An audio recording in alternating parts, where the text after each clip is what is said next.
இன்றைக்கி நம்ம சூப்பரான மீன் வறுவல் எப்படி செய்யலான்னு பார்க்கலாம் வாங்க. இந்த மாதிரி நீங்கள் செய்தீங்கன்னா உங்கள் வீட்டில் அடிக்கடி மீன் வாங்கிட்டு வந்து இந்த மாதிரி பொரிச்சுதான்னு கேட்க ஆரம்பிச்சிருவாங்க. இப்படி மீன் வறுவல் பண்ணினீங்கன்னா எல்லாருக்கும் பிடிக்கும். எல்லா வகையான குழம்புக்கும் இது சைடிஷாக நீங்கள் வச்சு சாப்பிட்லாம். ரொம்ப அருமையாக இருக்கும். இதுக்கு நல்ல பீஸ் மீன் எடுத்துக்கோங்க.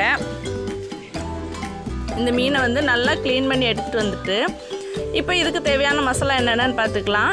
இதுக்கு வந்து 1 ஸ்பூன் ரெட் சில்லி பவுடர் எடுத்துக்கோங்க, 1 ஸ்பூன் சிக்கன் 65, அப்புறம் கொஞ்சம் மஞ்சள் தூள், கரம் மசாலா, அப்புறம் 1 ஸ்பூன் அரிசி மாவு எடுத்துக்கோங்க, பெப்பர் எடுத்துக்கோங்க, லெமன் கொஞ்சமாக எடுத்துக்கோங்க. இதில் வந்து இப்போ நம்ம போட்டு எல்லாத்தையும் மிக்ஸ் பண்ணிடலாம். இது நல்லா மிக்ஸ் பண்ணி ஒரு 1/2 hour ஊற வச்சுருங்க. அப்படியே வச்சுருங்க. அது நல்லா ஊறி நல்லா உள்ளெல்லாம் உப்புலாம் போயிட்டு மசாலாலாம் போயிட்டு நல்லாயிருக்கும். இதில் இஞ்சி பூண்டு பேஸ்ட்டு கொஞ்சம் கண்டிப்பாக சேர்க்கணும். டேஸ்ட் அருமையாக இருக்கும். பாருங்கள், நல்லா மிக்ஸ் பண்ணி விட்டுறணும். இதை இந்த எலுமிச்சம்பழச்சாறு அப்படியே கொஞ்சமாக ஊற்றுங்க. இதில் உள்ள விதைகளே எடுத்துடணும். கண்டிப்பாக எப்போ எந்த டிஷ் செஞ்சாலும் எலுமிச்சை விதை வந்து நமக்கு போகக்கூடாது, சாப்பிடக்கூடாது. அதை எடுத்துருங்க. இதில் 1 ஸ்பூன் ஆயில் ஊற்றிக்கோங்க. இந்த ஆயில் ஊற்றுறது எதுக்காகனா நல்லா மொறுன்னு டேஸ்டியாக இருக்கும். அதுக்காக தான் நம்ம வந்து எண்ணெய் சேர்க்குறோம்.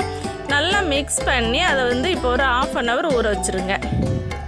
பாருங்கள், இந்த மாதிரி நல்லா எல்லா மீன்லேயும் நல்லா மசாலா படுற மாதிரி மிக்ஸ் பண்ணி விட்டுட்டு இதை அப்படியே வச்சுட்டு 1/2 hour கழித்து நான் தோசைக்கல் எடுத்திருக்கேன். இதில் வந்து எண்ணெய் ஊற்றி ஹீட் ஆனதும் இதில் வந்து வரிசையாக மீனை வந்து நான் அடுக்கி வச்சிட்டேன்.